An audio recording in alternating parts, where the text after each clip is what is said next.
तो इस वीडियो में हम करने वाले हैं इलस्ट्रेशन नंबर 32। बुक है DK गोयल साहब की 10+2 अकाउंटेंसी। सीरीज हमारी चल रही है कैश फ्लो स्टेटमेंट। तो क्वेश्चन नंबर 38 में क्या पूछा गया है कि कैश फ्लो स्टेटमेंट हमें बतानी है as per schedule number accounting standard 3 revised 2016-17 accounting year है। 2016 और 2017 के 31 मार्च की 2 तारीखों की बैलेंस शीट दी हुई है। सबसे पहले एक्टिव एंड लाइबिलिटीज़ में पहला आता है हमारा heading active share holder fund. इसमें सबसे पहले है शेयर कैपिटल। शेयर कैपिटल जो है वो 10 लाख से 14 लाख हो गई है और वो सिर्फ इक्विटी शेयर्स हैं। तो कहने का क्या मतलब है कि इश्यू ऑफ शेयर्स हुए जो 4 लाख रुपए। तो ये 4 लाख रुपया कहाँ आ जाएगा? प्रॉफिट एंड लॉस, ये है हमारी फाइनेंसिंग एक्टिविटी। तो जी नेक्स्ट पेज पे जाके मैं देख लेता हूँ कि फाइनेंसिंग एक्टिविटी में हम जी 4 लाख रुपया ऐड करेंगे। ये रहा 4 लाख रुपया issue of equity share capital. पहले हम एडिशनल इन्फॉर्मेशन पढ़ लें इसमें पॉइंट में, क्योंकि बाद में ना फिर पहले ही हम बिना उसको पढ़े एडजस्टमेंट कर देंगे, बाद में नई एडजस्टमेंट निकल आएगी तो प्रॉब्लम होगी। ठीक, तो एक तो है एडिशनल इन्फॉर्मेशन में मशीन है 50,000 रुपये कॉस्ट की, कम्युलेटेड डेप्रिसिएशन 20,000 है, उसको 18,000 में बेचा, इसकी एडजस्टमेंट हम करेंगे। दूसरा टैक्स पेड है, तो इसका मतलब ओपनिंग बैलेंस क्लोजिंग बैलेंस भी क्वेश्चन में दिया होगा, प्रोविज़न फॉर टैक्स का पेमेंट भी दे रखी है और हमें प्रोविज़न फॉर टैक्सेशन अकाउंट बनाना पड़ेगा ताकि हमें पता चल जाए कि करंट ईयर में कितना ट्रांसफ़र किया। तीसरा इंटरेस्ट पेड ऑन डिवेंचर्स है, ये डायरेक्टली दे रखा है, हमें कैलकुलेशन करने की नहीं ज़रूरत। ठीक है, तो ये तीनों चीज़ों का हम ध्यान रखेंगे। अब हम वापस क्वेश्चन पे चलते हैं। इसको मैं हाईलाइटर को हटा दूं एक बार, जब जब क्वेश्चन करेंगे तो उसी टाइम हाईलाइट करेंगे। तो पहला पॉइंट हमारा सोल्व हमने कर दिया, 10 लाख से 14 लाख, 4 लाख रुपए हमने देख लिया। ये लिखना क्या है? फाइनेंसिंग एक्टिविटी है ये हमारी। Next point reserve and surplus, ये statement of profit and loss है, 4 लाख से 5 लाख हो गया। तो हमारा क्वेश्चन ऑपरेटिंग एक्टिविटी में हमने प्रॉफिट बिफोर टैक्स लिखना होता है। उसके लिए हमें profit of the year, profit during the year कितना हुआ। देखो जी 5 लाख क्लोजिंग है और ओपनिंग बैलेंस 4 लाख है, तो इसका मतलब 1 लाख रुपए। इसके हम अंदर हमने क्या क्या चीज़ें ऐड करनी होती है? प्रोविज़न बनाया जो टैक्सेशन का इस साल के दौरान। ठीक, अगर कोई रिज़र्व में ट्रांसफ़र कर दिया इस साल के दौरान, वो हम जहाँ ऐड करेंगे। अगर प्रोपोज डिविडेंड है प्रीवियस ईयर का, वो हम ऐड करते हैं। और अगर इस साल का इंटरिम डिविडेंड है कुछ पे किया हुआ करंट ईयर का, वो हम ऐड करते हैं। वो चीज़ें हम जहाँ देख लेंगे, ठीक है, जो भी आएगा। और हमारा निकल आएगा प्रॉफिट बिफोर टैक्स, जहाँ से हम क्वेश्चन शुरू करने वाले हैं। नेक्स्ट पॉइंट पे चलें। ये पॉइंट जैसे जैसे आएंगे प्रोविज़न वगैरह के हम लिखते जाएंगे। नेक्स्ट पॉइंट है लॉन्ग टर्म ब्रोइंग, 10% डिवेंचर हैं, 1,40,000 से 5 लाख।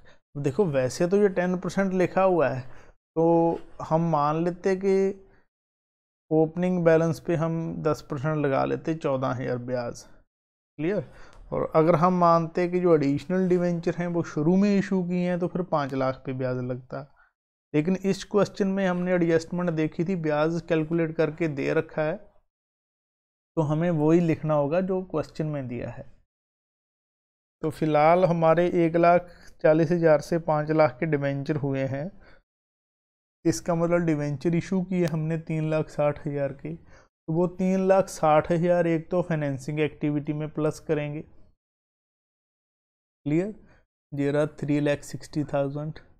दूसरा इसके ऊपर जो ब्याज था वो हमने पढ़ा एडिशनल इन्फॉर्मेशन में दिया हुआ है, इंटरेस्ट पेड ऑन डिवेंचर्स 50,000।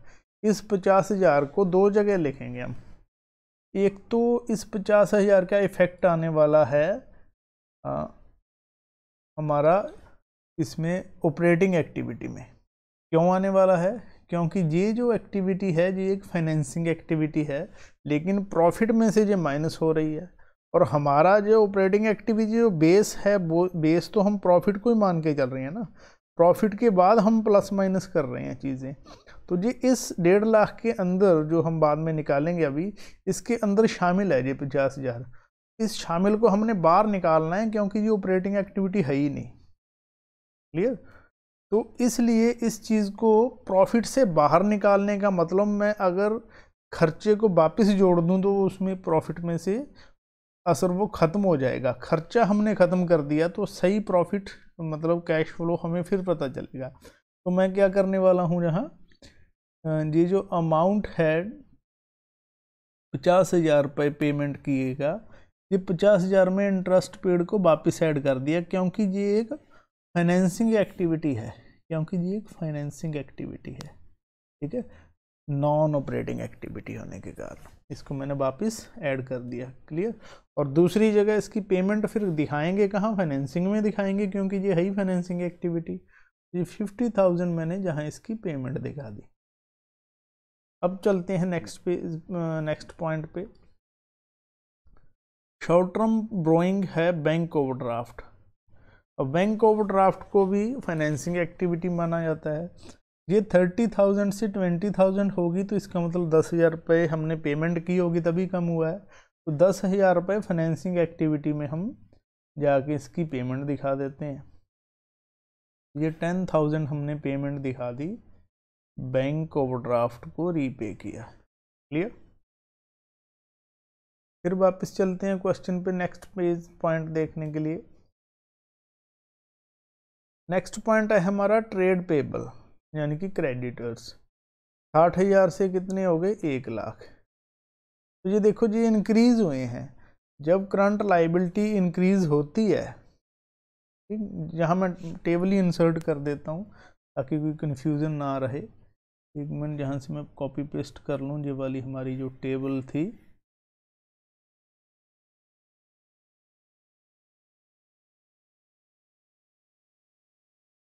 इसको मैं इंसर्ट कर देता हूँ जहाँ पर,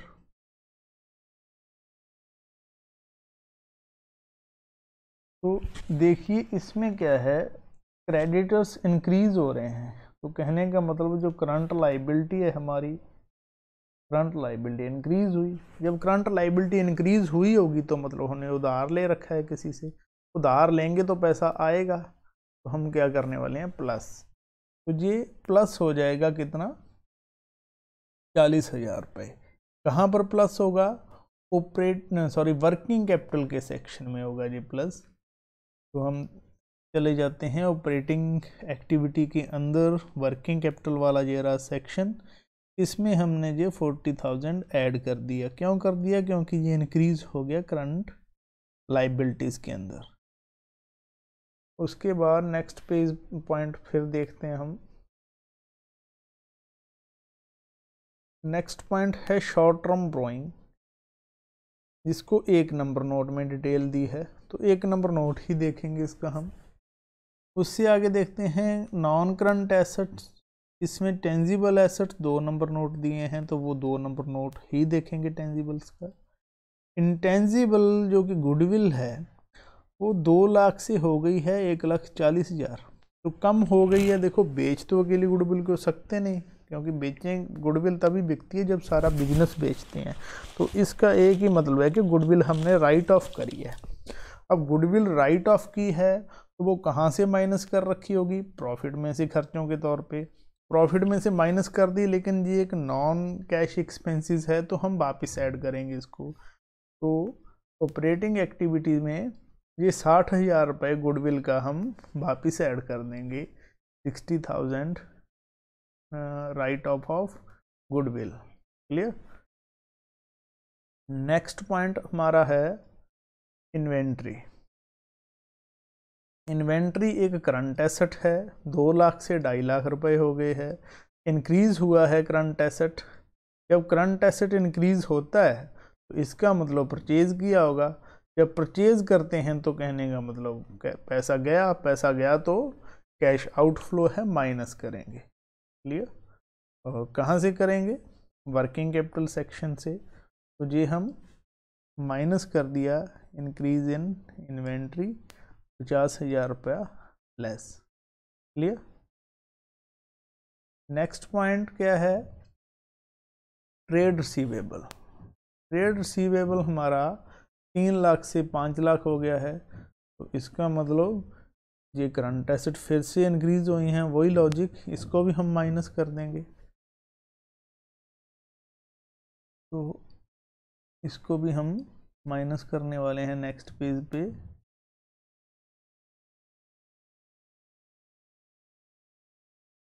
increase in trade receivable 2 lakh रुपए।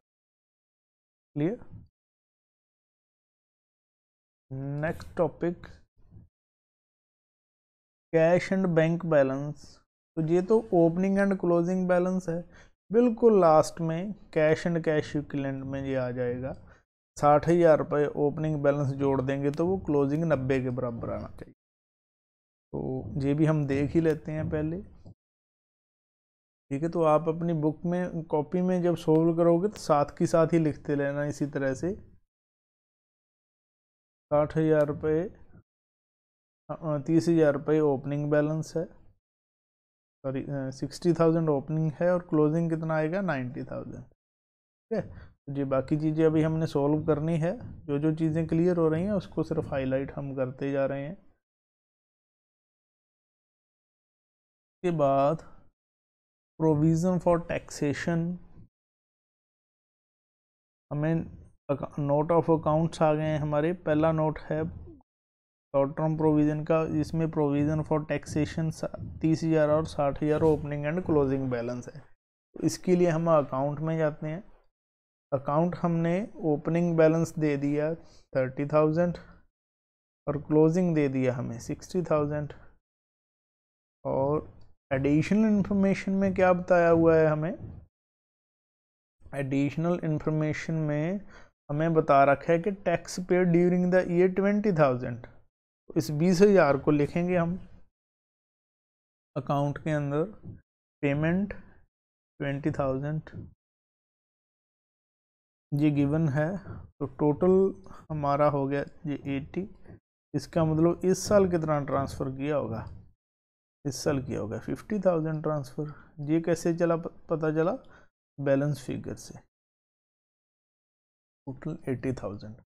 अब देखो इस चीज़ का इफेक्ट क्या होने वाला है। जो हमने पेमेंट की, तो पेमेंट को तो पेमेंट जगह पे दिखाएंगे, और ये जो 50,000 हमने ट्रांसफ़र किया प्रॉफिट एंड लॉस से इस साल, इसको हम वापिस ऐड करने वाले हैं प्रॉफिट बिफोर टैक्स निकालते हुए ऑपरेटिंग एक्टिविटी के में। ठीक है, तो जो वर्किंग नोट में लिखते हैं नीचे हम, वहाँ पर हम इस 50,000 को ऐड करें पहले। तो 50,000 मैं क्या करने वाला हूँ, प्लस करने वाला हूँ जहाँ पर प्रोविज़न फॉर टैक्स 50,000। तो टोटल कितना हो गया? ठीक है, बाकी इसमें रिजर्व नहीं बताया हुआ, कोई प्रोविज़न प्रपोज डिविडेंड नहीं है, इंटरिम डिविडेंड नहीं है, मतलब यही पॉइंट हमारे आने थे पूरे हो गए। ये हमारा 1.5 लाख रुपए से क्वेश्चन शुरू होने वाला है। तो ये 1.5 लाख रुपए कहाँ लिखेंगे हम? यहाँ। ठीक है, 1.5 लाख से हमारा क्वेश्चन शुरू हुआ, प्रॉफिट बिफोर टैक्स। और इसको हमने लिख कहाँ दिया? ऐड कर दिया हमने जहाँ पर, ठीक, provision for taxation, profit during the year जो 1 लाख रुपया निकाला था, इसमें ऐड हो गया प्रॉफिट बिफोर टैक्स निकालने के लिए। वापिस चलते हैं हम प्रोविज़न फॉर टैक्स पे। ये 50,000 रुपये तो लिख दिया, इस 20,000 की क्या ट्रीटमेंट होगी? इसकी पेमेंट दिखानी है। कहाँ दिखाएंगे? ऑपरेटिंग एक्टिविटी के अंदर ही, और बिल्कुल लास्ट में दिखाएंगे। बिल्कुल लास्ट में ऑपरेटिंग एक्टिविटी का लास्ट स्टेप होता है ये टैक्स पेमेंट। 20,000 ये हमने माइनस कर दी। ठीक, अब नेक्स्ट पॉइंट हम देखते हैं क्या है। चलें स्टेटमेंट पर। नेक्स्ट पॉइंट है हमारा कम्युलेटेड डेप्रिसिएशन और प्लांट एंड मशीनरी का अकाउंट हमने बनाना है। फिक्स टेंजिबल एसेट जो ओपनिंग बैलेंस 10 लाख था ऑन कॉस्ट बेसिस, अब हो गया 17,60,000। तो ये मैं लिख देता हूँ एसेट अकाउंट के अंदर 10 लाख और 17,60,000। ओपनिंग बैलेंस हमारा आएगा 10 लाख और क्लोजिंग 17,60,000। ठीक है, एसेट का हमेशा डेबिट बैलेंस होता है ओपनिंग। ओपनिंग मतलब डेबिट साइड लिखेंगे, ये डेबिट बैलेंस होगा। और अकमुलेटेड डेप्रिसिएशन क्रेडिट बैलेंस होगा ओपनिंग। अकमुलेटेड डेप्रिसिएशन कितना है, वो है हमारा 1 लाख रुपया और 1,60,000 रुपया। ठीक है, प्लान एंड मशीनरी हमने लिख ही दिया। कम्युलेटेड डेप्रिसिएशन अकाउंट में भी ये मैं लिख देता हूँ 1 लाख और 1,60,000। ये रिटर्न डाउन वैल्यू आएगी 9 लाख और 16 लाख। क्लियर, 1 लाख और 1,60,000, 1 लाख ओपनिंग बैलेंस और 1,60,000 क्लोजिंग बैलेंस आया अकमुलेटेड डेप्रिसिएशन का। इसके अलावा और क्या चीज़ दी हुई है,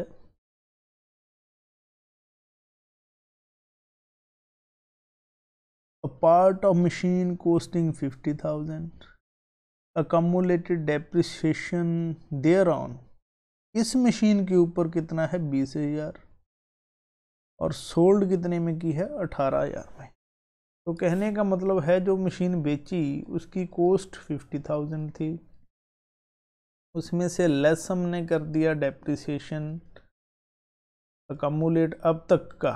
ठीक है, इस मशीन पे सिर्फ कितना 20,000।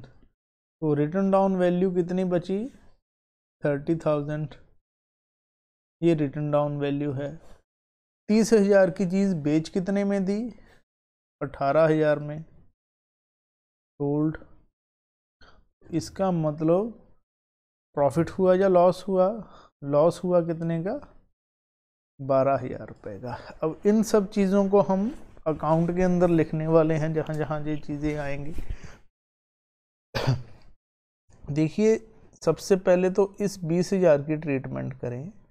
20,000 रुपये इस सेल की हुई मशीन का अकमुलेटेड डेप्रिसिएशन है। तो हम क्या करते हैं इसके लिए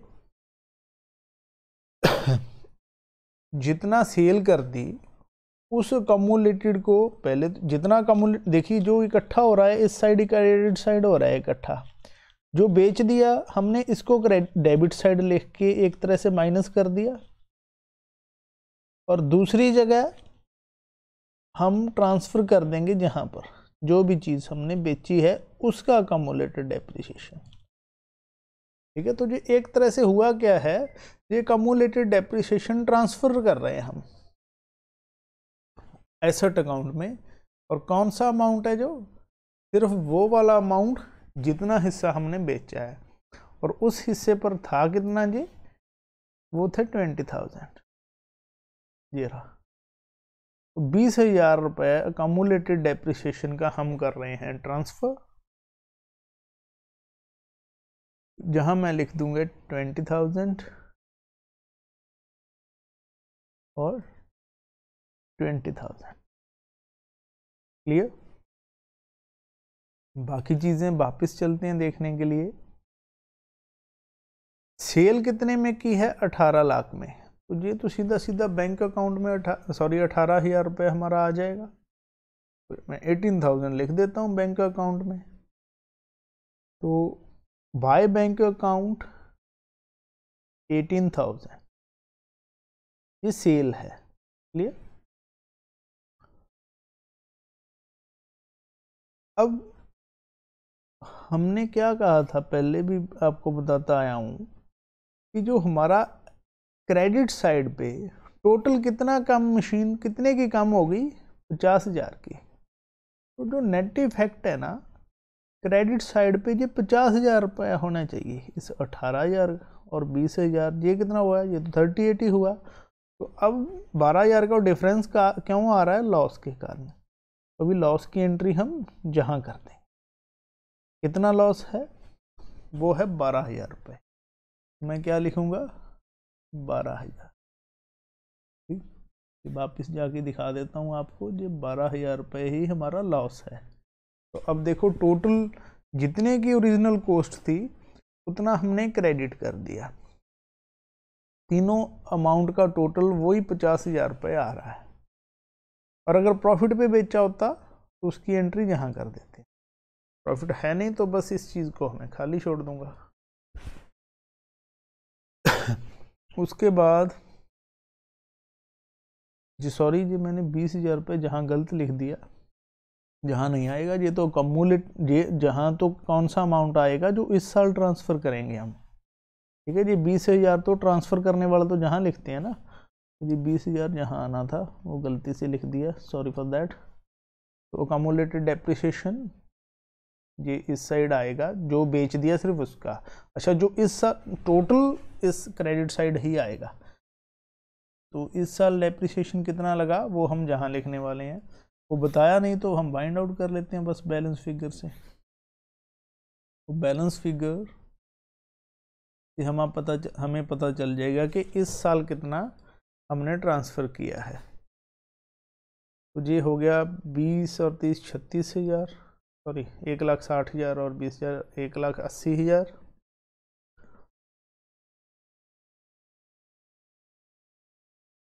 और दूसरी साइड ओपनिंग बैलेंस 1 लाख ही था, इसका मतलब हमने 80,000 इस साल ट्रांसफ़र किया है।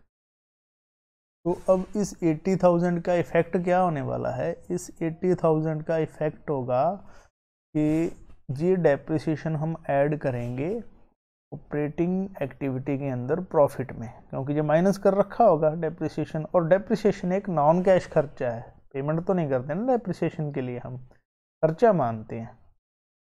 तो ये इसलिए एक नॉन कैश खर्चा है। तो इस 80,000 रुपये को हम कहाँ लिखने वाले हैं, यहाँ depreciation on plant and machine. Clear.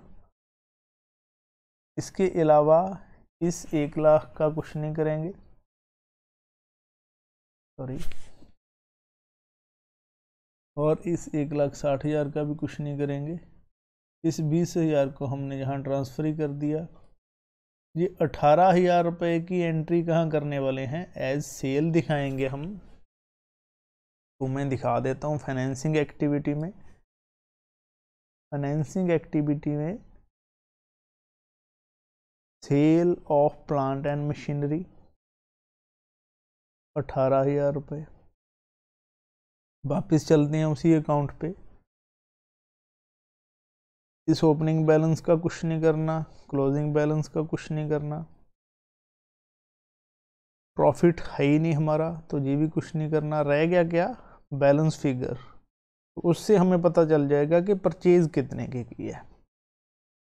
अब हम टोटल करेंगे तो ये हमारा हो गया, 1 मिनट में कैलकुलेटर ही यूज़ कर लेता हूँ इसके लिए। 18,000 प्लस 20,000 प्लस 12,000, ये तो टोटल 50 आ गया। और 17,60,000, 18,10,000 में से 10 लाख गया तो 8,10,000 रुपये हमारा बैलेंस बचा, जो कि क्या है, परचेज ऑफ मशीन है। परचेज ऑफ फिक्स एसेट हमने क्या किया, टोटल आ गया 18,10,000। तो अब 8,10,000 एज परचेज हमने कहाँ शो करना है, इन्वेस्टिंग एक्टिविटी में। ठीक है, जैसे ये हमारी इन्वेस्टिंग एक्टिविटी थी, एसेट्स सेल किया और एसेट परचेज किया भी इन्वेस्टिंग एक्टिविटी है। 18,000 हमने इन्वेस्टिंग एक्टिविटी में ऐड किया था और ये 8,10,000 हम लेस करने वाले हैं purchase of plant and machine. Clear. तो अब ये हमने सभी पॉइंट कर लिए हैं मेरा ख्याल। हाँ, एक हमारा लॉस 12,000 रुपये का लॉस जो है, ये एक नॉन ऑपरेटिंग एक्सपेंसेस है। इसको भी हम ऑपरेटिंग एक्टिविटी निकालते हुए ऐड करेंगे non cash and non operating वाले सेक्शन में। तो जी 12,000 रुपये हम वहाँ ऐड कर देते हैं।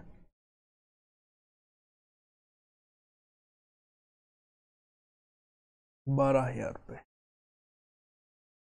ये टोटल हमारा आ गया नेट ऑपरेटिंग प्रॉफिट, जो कि शुरू कहाँ से हुआ था, प्रॉफिट बिफोर टैक्स से 1.5 लाख से। इसके अंदर हमने सेकंड स्टेप लिया non cash and non operating activities की एडजस्टमेंट करके। ये जो ऑपरेटिंग प्रॉफिट था बिफोर वर्किंग कैपिटल चेंज था, इसमें वर्किंग कैपिटल की एडजस्टमेंट कर दी तो cash flow from operating activity आ गया बिफोर टैक्स पेमेंट। उसमें से टैक्स पेमेंट माइनस कर दी तो नेट क्या बचा, cash flow from operating activity 1,22,000। दूसरा हमने कैलकुलेट कर ली इन्वेस्टिंग एक्टिविटी, इसमें सिर्फ 2 ही एक्टिविटीज़ थी तो उससे पता चल गया कि इन्वेस्टिंग एक्टिविटी में कैश यूज हो रहा है 7,92,000 का।